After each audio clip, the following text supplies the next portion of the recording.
Welcome to Real Estate Real Connections. I'm Julie Miller, connecting you to all things real estate.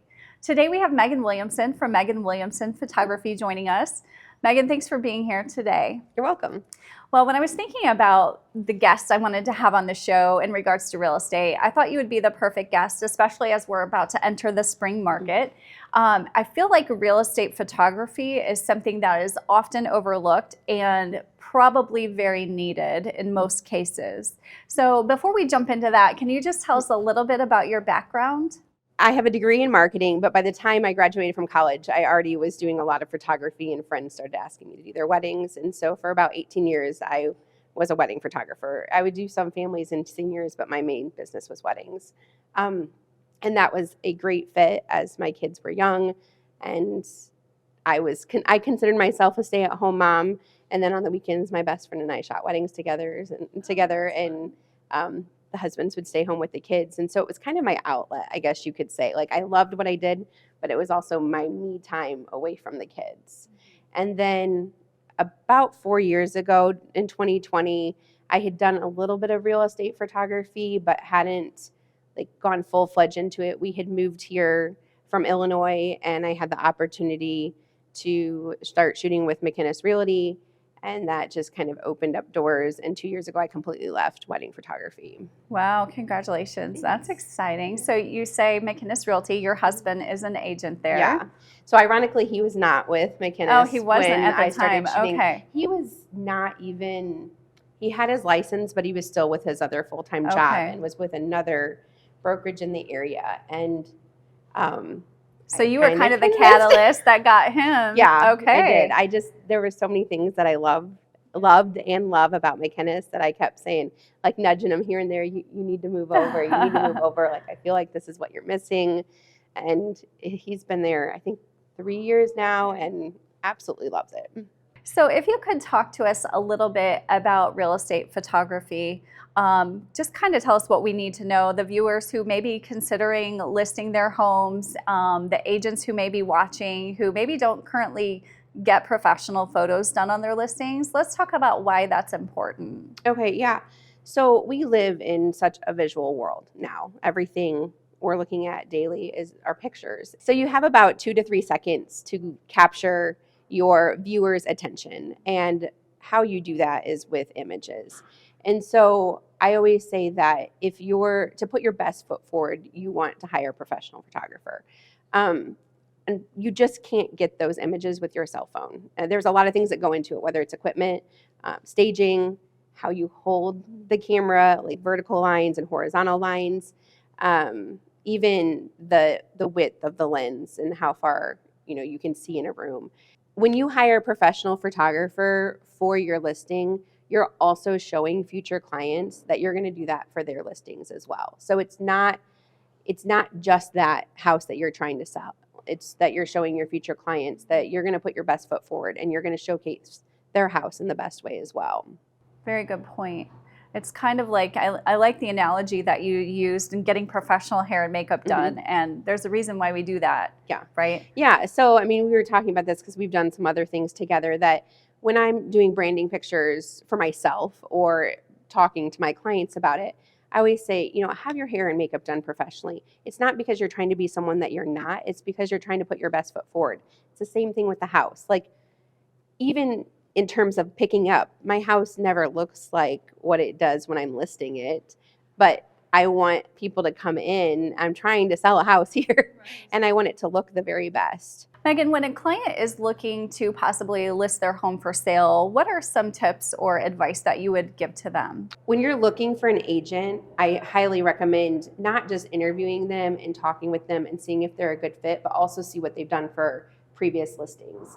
You can see if they've used a professional photographer, how they've marketed, and if they're going to do that same thing for your listing. If it's not something they've done in the past, they're probably not going to do it now unless you really push it. And it's better to find someone who's going to do that than to try to talk someone into it. Are there any specific questions that maybe an agent should ask a potential photographer if they're interviewing different photographers? What kind of questions should they be asking? You want to hire someone who already does real estate photography. Not that you can't give someone a chance, but it is a different game than other photography. I mean, after being in the wedding industry and doing that, I had to completely learn a different style of photography. And I'm always learning, you know, from where I was 4 years ago to where I am now. And now that I also do vacation rentals and custom homes, like all of those are kind of different styles of photography. So that's important that they know what they're doing. And then also, you don't need to quiz them on their equipment and stuff, but you can't just use what most photographers have in their camera bag for portraits and stuff is not what you can use in real estate photography, because you do have to have wider lenses and then ask to see their work. I will say that I was given a chance, and because I was given a chance, that's why I am where I am today. And now I shoot for probably 75 to 80 different realtors in the area, and I have a team behind me. So I'm thankful for that chance that I was given. But you also have to make sure that the product in the end is what you're looking for in those images. Absolutely. So another area that you do frequently are vacation rental homes.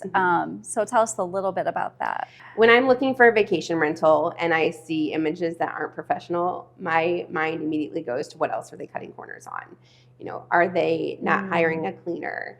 And I do have a lot of realtors who then refer me to vacation rentals because they'll have clients buy a home or turning it into that, particularly for Notre Dame games, and then I am contacted to do that. That photography is a little bit different, knowing that those they're going to use for years to come until they update the home. It's just that it's the higher end photography, more of what you would see in like an interior design magazine versus real estate that you want to look really good and catch the buyer's eyes, but they're going to be redone when the house is sold again. Sure, definitely worth the investment Yes. there. And then the other thing I wanted to talk to you about was branding. I know you work with and coach a lot of agents and probably other businesses as well in branding and that type of marketing. So maybe we could touch on that. Yeah, definitely. So realtors don't always like to get their headshots updated. It's like across the board. I still see a few glamour shots Yeah, floating definitely. around out there. I'm like, we're almost into a generation that won't even understand what a glamour shot is. Yes. So that's what really cracks me up. But being in the service industry, and this goes for myself too, I can't hide behind a picture. I can't hide behind an old picture, and I can't hide behind a heavily edited picture. I just can't stress it enough that be who you are. Like, am I always happy exactly where I'm at? Am I happy that, I'm aging, all of the things? No, but that's not why people hire me. They don't hire me because I look a certain way or my pictures are flawless of myself. They hire me because of not only my ability as a photographer, but because of who I am, because they like me and they connect with me. And you can begin that connection with people through your images. And I always say that I almost feel like it's more embarrassing to have this old, outdated picture or this heavily edited picture and then show up in person. And I can only imagine the things they're thinking. They're either thinking, oh, wow, they've gone downhill.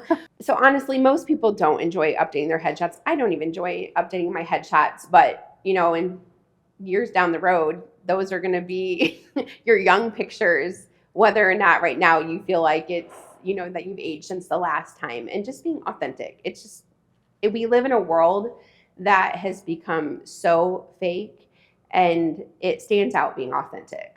For sure. Now, since you brought that up, it makes me ask another question, or I guess bring up another topic that we haven't touched on yet. And shifting back to real estate photography, how does AI play into the picture? That's the big topic now is AI everything. So how does that affect your business? So it's one of those, like you said, hot topics. And some people are either really scared of it or other people are completely jumping on board with it.